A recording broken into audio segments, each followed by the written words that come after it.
Welcome back. When was the last time you wrote an actual check or bought something with cash?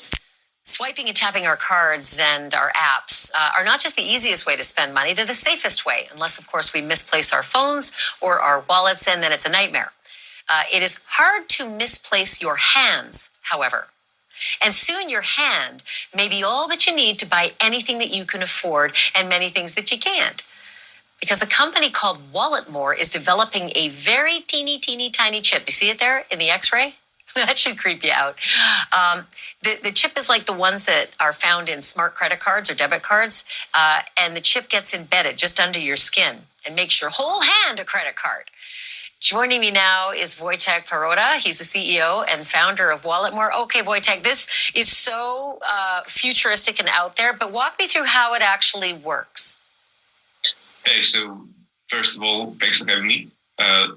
Let's look at the chip as a super small card that you can use wherever contactless payments are accepted. So it's exactly the same NFC technology, which stands for near field communication, and therefore it can be used only for the near field communication payments. So therefore you cannot be tracked, you cannot be monitored, you cannot be spied with that implant because it's exactly the same technology as credit card. So here's my worry, is that you can accidentally buy something by just having your hand too close to a machine, or you could accidentally have your data all stolen by shaking someone's hand, because a lot of times we protect our cards in cases that can't be penetrated. But if it's in your hand, it's really hard to do that. It's not that simple, to be honest. First of all, you cannot lose money when you are shaking hands with anyone, because the implant is the passive tag and it doesn't have any internal source of energy. And therefore, the only option to get the read of that implant is to put it in the near field of terminal. So therefore, the other implant, which is inside of the other person's hand, is not capable of processing information. You need to have that source of energy, and only terminals that you can see at the moment are capable of providing that energy. So that's one thing. The other thing is that you definitely cannot lose your money because of the fact that you tap in a random place. Why? Because the implant is so small compared to the credit card. Normally, of course, when you tap the credit card, the terminal, it gets the read instantly. With the implant, it's a little bit different because you need to be super precise. And therefore, if someone is touching your hand, finding this perfect sweet spot, because that's how we need to look at it, you would realize at least 10 times that something is going on with your hand. So that's do you have it? Wojtek, do you have it in your hand right now? Yeah, of course. Actually, the X-ray that you saw was from my hand, and that's how it looks. On my hand. So show me your hand. Is it possible to see it at all? It's just barely standing out, right? Like it looks like maybe a little like a scar. Yeah, as you can see, I'm popping it a little bit. Oh man, that's crazy. Did you have a doctor insert it? Yeah, of course, that's part of the deal, because we are only building the implants, and when it comes to the installations, we want the whole experience to be as safe as possible, and therefore we build a network of partners all across Europe and the US. So therefore, if you are ordering an implant from our side, it's of course shipped to you, but then you need to schedule the appointment with one of the specialists who will just set it up for you. So do you use it? Like, do you go up to a cashier and say, yeah, I'll just tap my hand? And if that's the case, what's the reaction from the sales clerks? Yeah, of course. I've been testing it myself since the very beginning. I have been the first person to get it installed, and reactions are pretty wild, to be honest. Sometimes people just don't care, but because when they are stuck in the office for like 10 hours, they just do not care. They just care about having the payment to be processed. But sometimes the reactions are really extreme, because when I tap my hand and there's clearly nothing here inside of the glove or anything else, anywhere else, they are just asking, how the hell is that possible? You need to have a watch somewhere down here in your shirt. But when I'm just taking it down and seeing and showing that, okay, there's nothing out there, then the conversation begins. But in most cases, it turns out to be like a positive conversation, because as long as I explain how it works and what's actually inside, they're pretty much optimistic about it. So there is an instant. Well, I'll tell you what. There's still a lot of regulatory. I mean, this is a long way before its mass market appeal, but it is really interesting to see that you're on the leading edge of this and that you're doing it yourself as your lead guinea pig.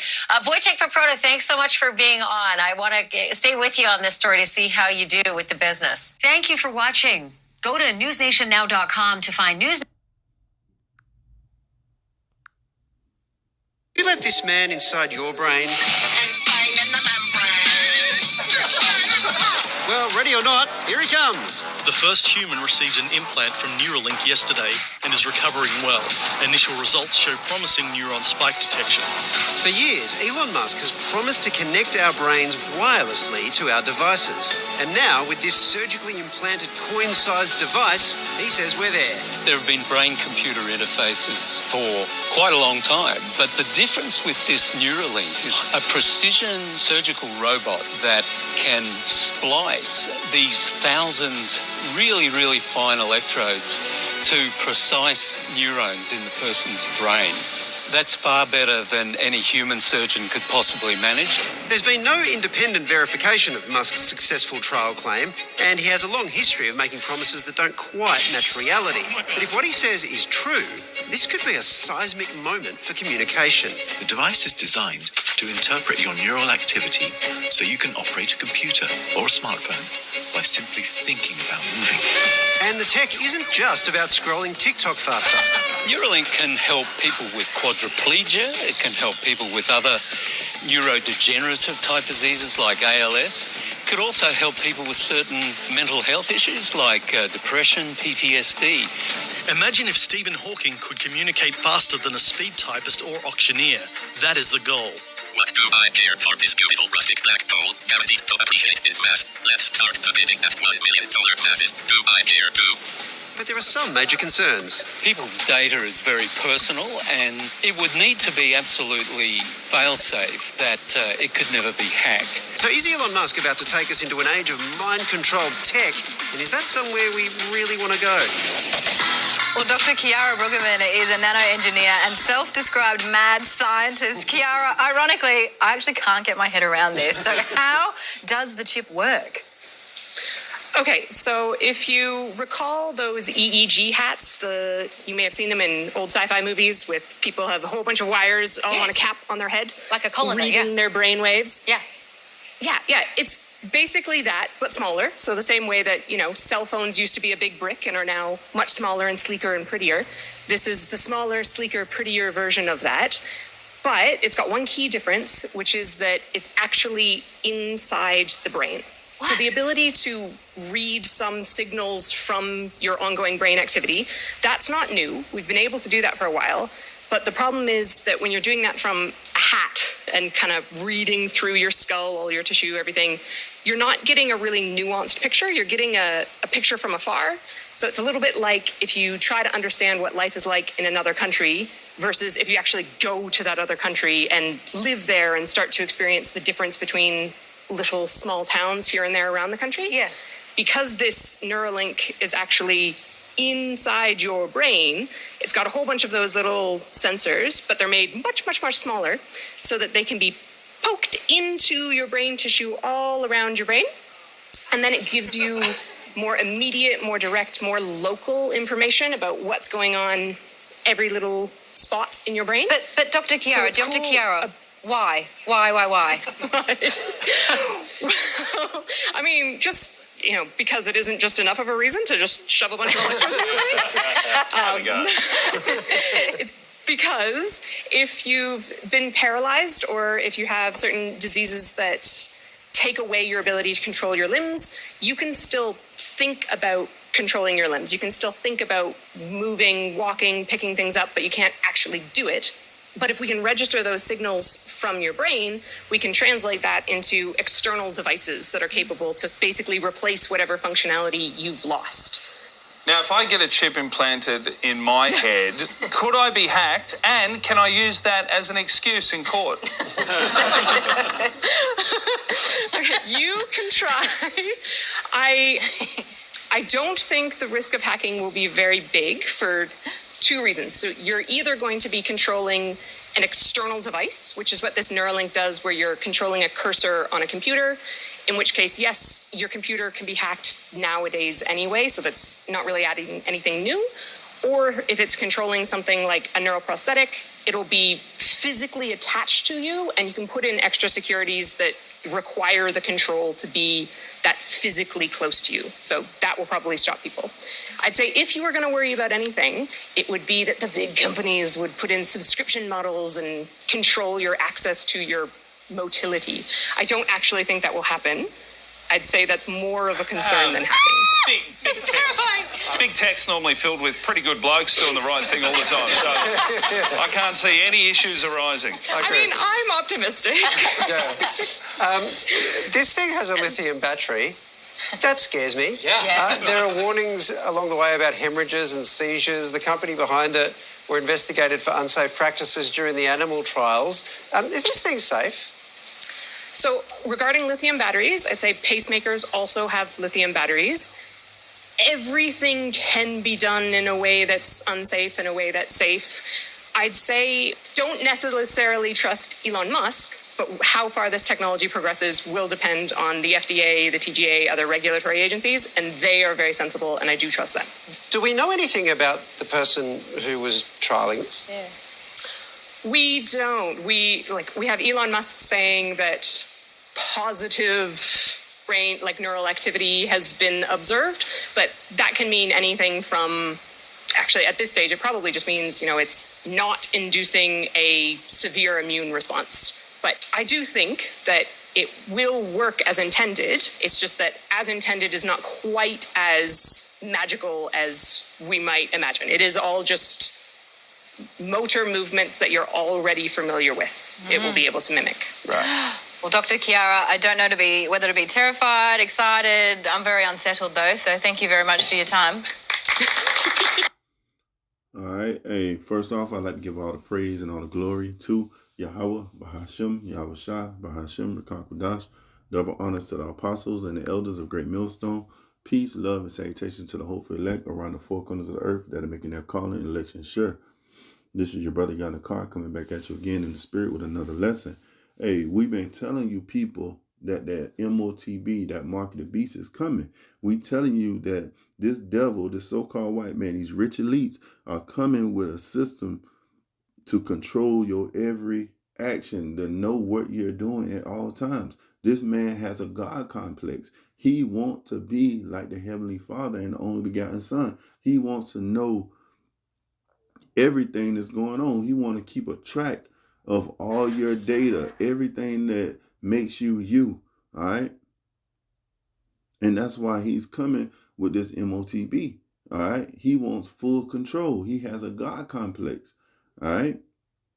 And we've been telling you this, telling you this over 30 plus years, that MOTB is going to be, is going to be implemented to everybody on the earth. Everybody is going to have to say yay or nay to this mark of the beast. Everybody is going to have to be put on, either they're going to take it or they're not, on the side of judgment or on the side of salvation. Because if you don't take it, then you're going to be on the side of salvation. You're going to be on the side of getting that deliverance. But if you take it, you're going to be burned with fire in the presence of the holy angels and the Lamb. All right, you're not going to be able to repent if you take this MOTB. And they're going to put it and dress it up as it's something that you really need. It's something that's going to change the world. It's something that's going to make life more efficient and more better. But the whole time, all right, this is the devil coming with his next move. All right, and the men of the Lord are coming out with the message and telling you don't take it. We coming with the power of Yahweh Shem Shai being those voice pieces, telling you, hey, do not take this MOTB. This is his plan to put you further into captivity, okay? To be that perpetual slave forever, all right? Revelation 13:6, and he causeth all, both small and great, rich and poor, free and bond, to receive a mark in their right hand or in their foreheads. You seen the Neuralink, the forehead. You seen the right hand, the RFID microchip. All right, with your debit cards, your medical information, all right, your driver license, your ID, everything, your passport, everything is going to be on this RFID microchip, this Neuralink. Everything that you deem important, all right, that make you up as a person is going to be on this MOTB, this mark of the beast. And we telling you, don't take it. Do not receive this mark, because if you receive this mark, there's no salvation for you. Revelations 13:17, and that no man might buy or sell except he that had the mark and the name of the beast and the number of his name. And we've been telling you this over and over again. He did a trial run with the C19. All right, he put you in strenuous situations.